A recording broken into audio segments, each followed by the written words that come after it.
Let's get the latest in the investigations into that brutal rape of a 5-year-old in Delhi. Accused Manoj Kumar, who was brought to Delhi last evening, will be produced in court today.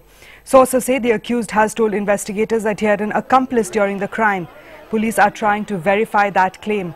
Meanwhile, doctors at AIIMS say the rape survivor is responding well to antibiotics and could be discharged in the next few days.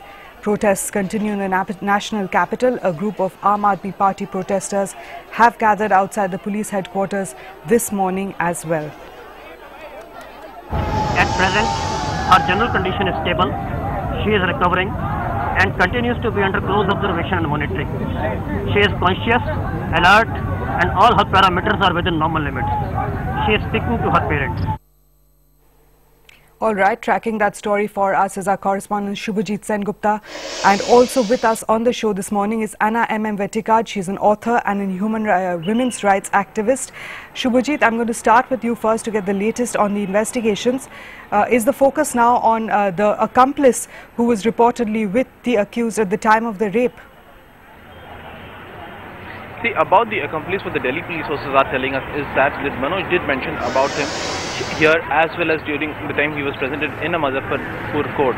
But the fact remains that Delhi police are trying to ascertain whether this is just a kite flying which is done by the accused or there is actually the man who's involved in this. They're trying to verify the antecedents of this man, whether he is known to him or not, what all the claims that have been made. They're trying to match his cell phone records to see if he was actually present there. As of now, police say that they do not see him as the second accused. They will investigate this from all angles, and they can make any claim about this later in the day. Later in the day, we are also expecting Manoj to be presented before the court, and that's where we'll get more details about this case. All right, expecting this story to develop then through the day. Let's get an Anna Vetikad here now. Anna, the Prime Minister spoke today, a day after huge protests in Delhi, and very interestingly, he did speak about the need for increased sensitivity and concern while dealing with public anxiety, and I'm quoting him here. What do you have to say about how the administration has responded to the situation?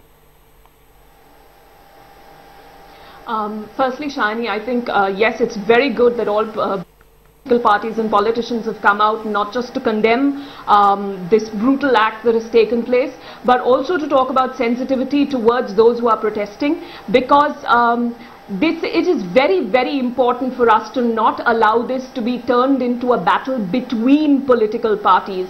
There are elections coming up in various states and at the centre in the coming few months, and it's very important for us to retain the spirit of the post-December 16th gang rape protests, which is that this is not a Congress versus BJP, CPIM versus TMC or SP versus BSP battle. This is a battle of a conscious, sensitive citizenry against a patriarchal society, and we have to have zero tolerance, not just towards brutal crimes like this, but even seemingly minor issues like the language, whether it is the language of our politicians or the language of even some of our protesters, that reinforces patriarchal norms. This man who committed this rape, earlier, we always spoke about how there is a lack of fear of the law. Yet this man ran off to his hometown immediately after committing this rape, it appears, from the facts that we are aware of right now.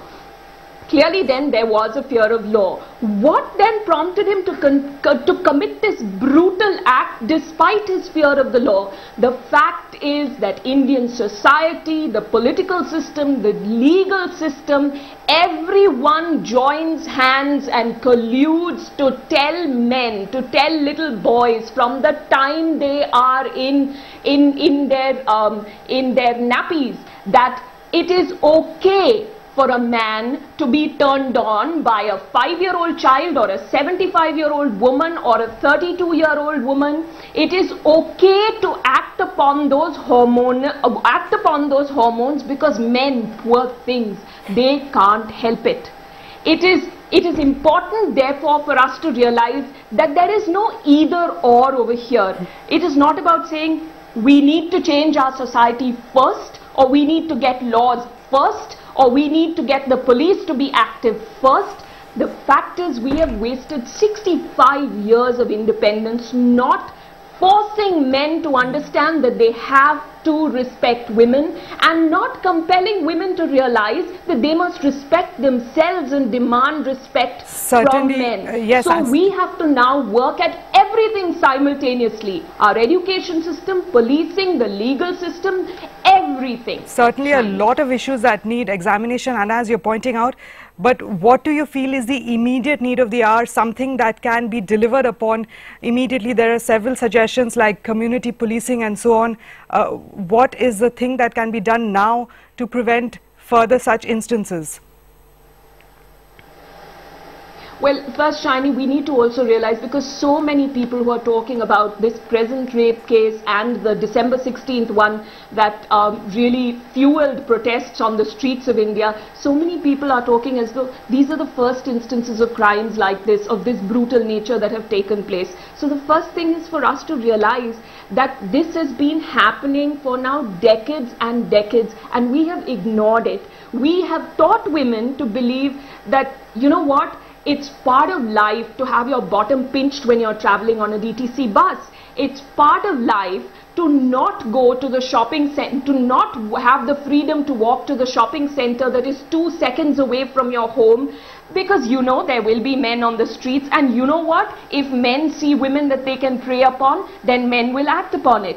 So we have to first sensitize ourselves. I was listening to one of the protesters yesterday, apparently a lady called Shobha Vijender offered bangles, it seems, to the Delhi police and said, "Chudiya pehno agar aap kuch nahi kar sakte." That again is the language of patriarchy being used by a woman. Chudiya pehno, reinforcing the macho-ness of the male as opposed to the weakness of the woman. Yes, we women might not be able to bash up a guy in the way a man might be able to bash us up, but that attitude that there is a certain superior inferior relationship over here, we ourselves, good people, we don't realize how ingrained it is in us.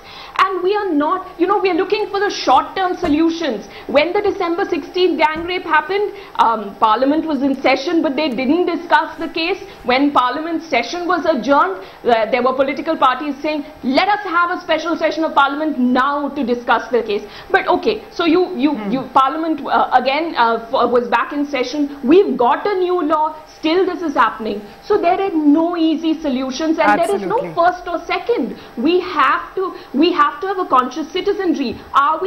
Do we have gender sensitization in schools and colleges? Gender sensitization of our police, our lawyers, our filmmakers, our judges, our politicians, all of it must happen simultaneously.